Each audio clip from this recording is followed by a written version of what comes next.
اس عقیدے کے بالمقابل ایک دوسرا عقیدہ ہے، وہ ہے روافض کا۔ روافض حضرت فاطمہ الزہرا رضی اللہ تعالی عنہا کو پانچ نوری وجود کا حصہ مانتے ہیں، کہ پانچ تن پاک کا نعرہ لگاتے ہیں۔ حضرت فاطمہ رضی اللہ تعالی عنہا کے بارے میں ان کی فضیلتوں کو ذکر کرنے کے اندر سچ جھوٹ کی پرواہ کیے بغیر زمین و آسمان کے کلابے ملاتے ہیں۔ یہ سمجھتے ہیں کہ حضرت فاطمہ رضی اللہ تعالی عنہا کو کمال حاصل ہے اور اس میں ان کے وہب کو دخل ہے، ان کے کسب کو دخل ہے۔ اتنی بات تو ہم بھی تسلیم کرتے ہیں کہ وہبی فضیلت کیا ہے؟ اللہ کے رسول کی بیٹی۔ کسبی فضیلت کیا ہے؟ اطاعت نبوت۔ وہبی فضیلت نسب نبوت، کسبی فضیلت کہ اطاعت نبوت ہے۔ اتنی بات تو ہم بھی مانتے ہیں، لیکن روافض حضرت فاطمہ رضی اللہ تعالی عنہا کو نوری وجود کا حصہ مانتے ہیں، پانچ تن پاک کا حصہ مانتے ہیں، اور پھر یہ کہتے ہیں کہ حضرت فاطمہ رضی اللہ تعالی عنہا کو اللہ نے جو مقام اور مرتبہ عطا کیا ہے، اس مقام اور مرتبے تک ازواج مطہرات بھی نہیں پہنچ سکتی۔ اس مقام اور مرتبے تک اللہ کے نبی کا کوئی صحابی بھی نہیں پہنچ سکتا۔ یہ ایک الگ بحث ہے کہ یہ بات ان کی ٹھیک ہے یا غلط ہے، ابھی ہم اس سے بحث نہیں کر رہے۔ سر دست اتنی بات ہے کہ روافض کے ہاں حضرت فاطمہ پانچ وجودی نور کا ایک حصہ، پانچ تن پاک میں سے یہ پہلی ہیں، اور ان کے بارے میں کہا جاتا ہے کہ جو پاک وجود ہیں ان پاک وجود میں حضرت فاطمہ بھی شامل ہیں۔ کل 5 پاک وجود ہیں۔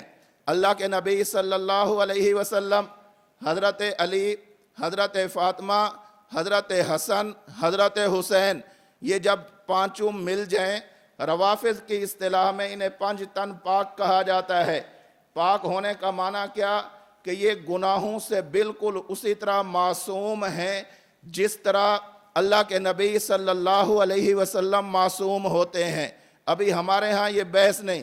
جس بات پر میں آنا چاہ رہا ہوں وہ یہ ہے کہ روافض کے ہاں حضرت فاطمہ کا یہ مقام ہے جو اس مقام اور مرتبے والی ہو، جسے 5 تن پاک کے اندر شمار کیا جاتا ہو، جسے 5 نوری وجود کا حصہ مانا جاتا ہو۔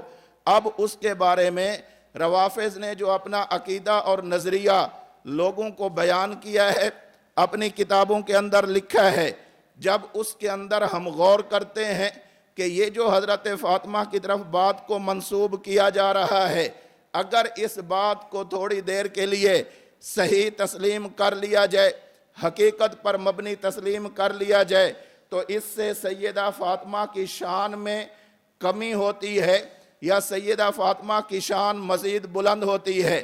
ہمیں نظر یہ آتا ہے کہ یہ روافض جو بات حضرت فاطمہ کی طرف منسوب کرتے ہیں، اس بات کا نتیجہ یہ نکلتا ہے، حقائق کی روشنی میں یہ نکلتا ہے، دلائل کی روشنی میں یہ نکلتا ہے کہ اس طرح کی بات منسوب کر دینے سے حضرت فاطمہ کی شان، عزت، مقام اور مرتبے کے اندر مزید بلندی نہیں بلکہ کمی آتی ہے۔ وہ کس طرح؟ پہلی بات کہ جب حضرت فاطمہ دربار خلافت میں گئی ہیں، حضرت ابو بکر صدیق رضی اللہ تعالی عنہ نے حضرت فاطمہ سے بات کیا کی ہے؟ اپنی بات کی ہے یا اللہ کے رسول کی بات کی ہے؟ اللہ کے رسول صلی اللہ علیہ وسلم کی بات۔ کون سی؟ لا نورث، پیغمبر کہہ کر گئے ہیں ہم انبیاء کی جماعت کا کوئی وارث نہیں بنتا، لا نورث ما ترکنا صدقۃ، ہم جو کچھ چھوڑ کر جاتے ہیں وہ صدقہ ہوتا ہے۔ اتنی بات کا معنی میں اور آپ سمجھ رہے ہیں، حضرت فاطمہ نہیں سمجھتی تھیں اور یقیناً سمجھتی تھیں، بلکہ ہم سے بہتر سمجھتی تھیں۔ لیکن رافضیوں کا کہنا یہ ہے کہ حضرت ابو بکر رضی اللہ تعالی عنہ کی بات سننے کے باوجود، اور وہ بات بھی حضرت اللہ کے نبی صلی اللہ علیہ وسلم کی بات، آپ کا فرمان مبارک، اس بات کو سننے کے باوجود بھی حضرت فاطمہ نے اصرار کیا کہ مجھے مال ضرور چاہیے، فدق والا باغ میں ضرور لوں گی۔ یہ حضرت فاطمہ کو رسول اللہ صلی اللہ علیہ وسلم کے فرمان کی مخالفت پر لانے کی کوشش ہے کہ حضرت ابو بکر نے تو فرمان رسول پیش کیا اور اس کا مناقشہ کر رہی ہیں، معارضہ کر رہی ہیں حضرت فاطمہ الزہرا رضی اللہ تعالی عنہا۔ یہ بات رافضیوں کو کہنا زیب دیتی ہے، اہل ایمان اور اہل اسلام کو کہنا زیب نہیں دیتی۔ ہم کہتے ہیں کہ بات سنی خاموش ہو گئیں اور خاموشی بھی رضا والی، اور رافضی کہتے ہیں کہ بات سنی ناراض ہوئیں، اصرار کیا، رو پڑیں، الیاذ باللہ ایسے افسانے گھڑے گئے ہیں، دھکا دیا گیا، رو پڑیں، اپنے بچوں کو ایک خچر پر بٹھایا، گلی گلی محلہ محلہ کوچہ کوچہ نگر نگر حضرت فاطمہ اپنے بچوں کو لے کر لوگوں کے سامنے انصاف کی دعائیاں دینے لگی، لوگوں کے سامنے انصاف کی اپیل کرنے لگی، خلیفہ وقت کی شکایت کرنے لگی کہ میرا حق خلیفہ کھا گیا ہے۔ یہ بات کرنا زیب دیتی ہے تو روافض کو دیتی ہے، کسی مومن بندے کو زیب نہیں دیتی۔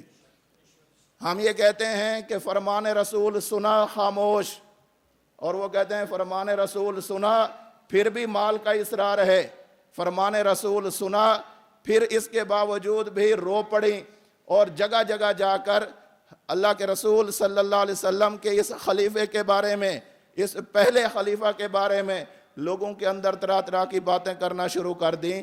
یہ پہلا جرم ہے روافض کا جو حضرت فاطمہ کی طرف انہوں نے اس طرح کی بات کی نسبت کی ہے کہ الیاذ باللہ ثم الیاذ باللہ حضرت فاطمہ وہ حدیث رسول کی مخالفت کیا کرتی تھیں۔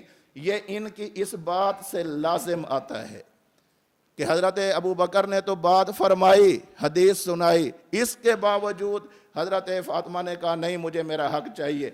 میں اور آپ بیٹھے ہوئے ہیں، آپ نے بھی کئی بار اس کا تجربہ کیا ہوگا، بندہ کہیں پر گفتگو کرنے جاتا ہے، سامنے ایک دیہاتی بندہ ہے، اس کو آپ بات سمجھا رہے ہیں، اسے بات سمجھ نہیں آ رہی، وہ کہتے ہیں مجھے نہیں بات سمجھ آ رہی، آپ کہتے ہیں حدیث میں آ گیا ہے، اس کے بعد وہ کہتا ہے بس حدیث میں آ گیا ہے تو اب میری سمجھ میں آئے یا نہ آئے میں اس کو مان لیتا ہوں۔ آج کے دور کا گیا گزرا مسلمان بھی اللہ کے رسول صلی اللہ علیہ وسلم کی بات کو سن کر سامنے سے کوئی بات نہیں کرتا۔ کیا خیال ہے کہ حضرت فاطمہ رضی اللہ تعالی عنہ کی طرف اس بات کی نسبت کی جائے کہ انہیں فرمان رسول بھی سنایا گیا، اس کے باوجود بھی فدق کے لیے وہ اتنی بے چین بے قرار تھیں، انہوں نے کہا کہ نہیں مجھے تو مال ضرور چاہیے، بے شک میرے والد گرامی فرما بھی گئے ہوں۔ یہ بات عقل مانتی ہے، عقل، لیکن رافضی مانتے ہیں، رافضی کہتے ہیں کہ نہیں ہوا تھا، الیاذ باللہ۔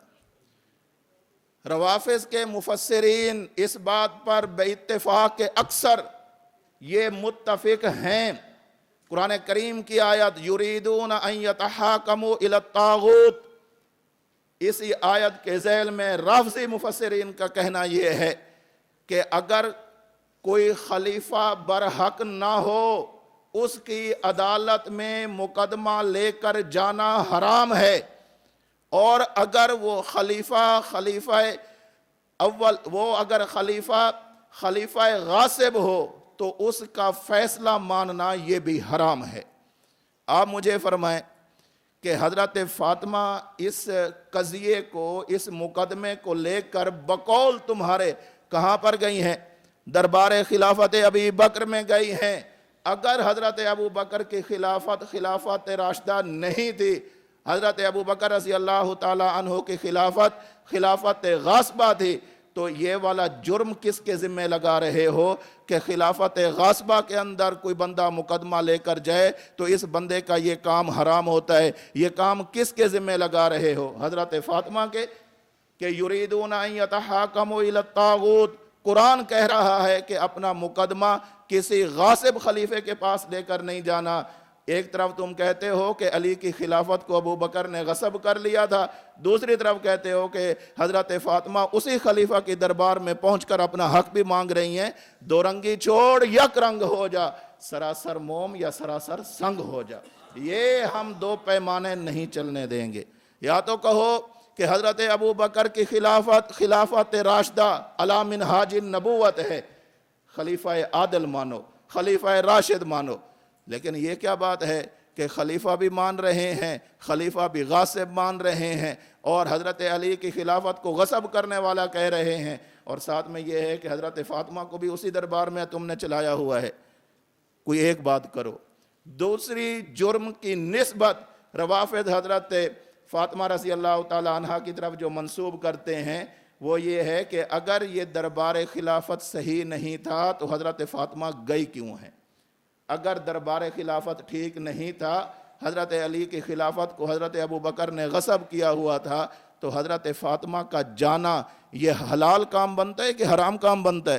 بقول شیعوں کے، بقول رافضیوں کے، یہ حلال کام کہ حرام کام؟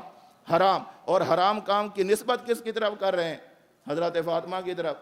اور پھر اس سے بڑی بات یہ ہے کہ اگر وہ خلیفہ فیصلہ کر دے تو اس خلیفے کے فیصلے کو ماننا بھی جرم ہے اور حرام ہے.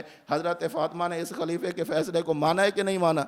مانا ہے. تو 3 طرح کی جرائم کی نسبت تم حضرت فاطمہ کی طرف کرتے ہو.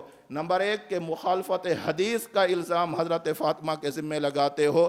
وہ کہتے ہو کہ حضرت فاطمہ نے اللہ کے رسول صلی اللہ علیہ وسلم کی حدیث کی مخالفت کی ہے. دوسرا، دربار خلافت میں جا کر انہوں نے حرام کام کا ارتکاب کیا ہے. اور تیسرا یہ کہ انہوں نے اس خلیفہ کی بات کو مان کر بھی حرام کام کا ارتکاب کیا ہے. تمہارے نظریے سے، موقف سے یہ ثابت ہوتا ہے کہ تم حضرت فاطمہ کے خیر خان نہیں ہو.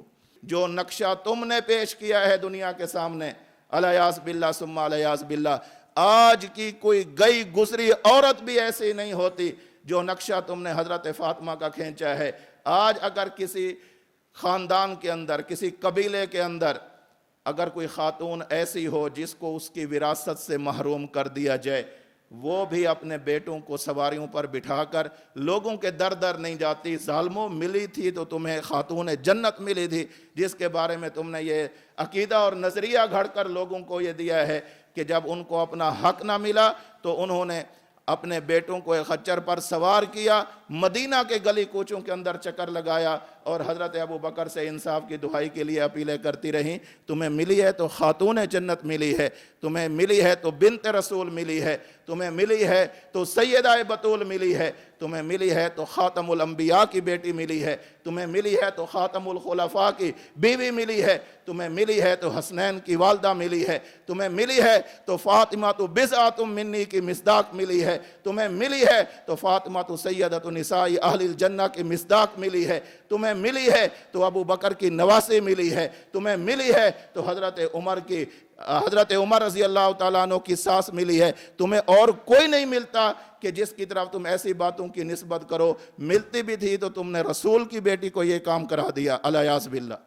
ہمارا یہ عقیدہ اور نظریہ نہیں، ہمارا کھلم کھلا واضح 2 ٹوک نظریہ ہے کہ جب دربار خلافت میں حضرت فاطمہ کے قاصد گئے ہیں، اللہ کے رسول کا فرمان سنایا گیا، حضرت فاطمہ نے خاموشی اختیار کر لی، اور یہ خاموشی رضا والی خاموشی ہے، مجبوری والی خاموشی نہیں ہے.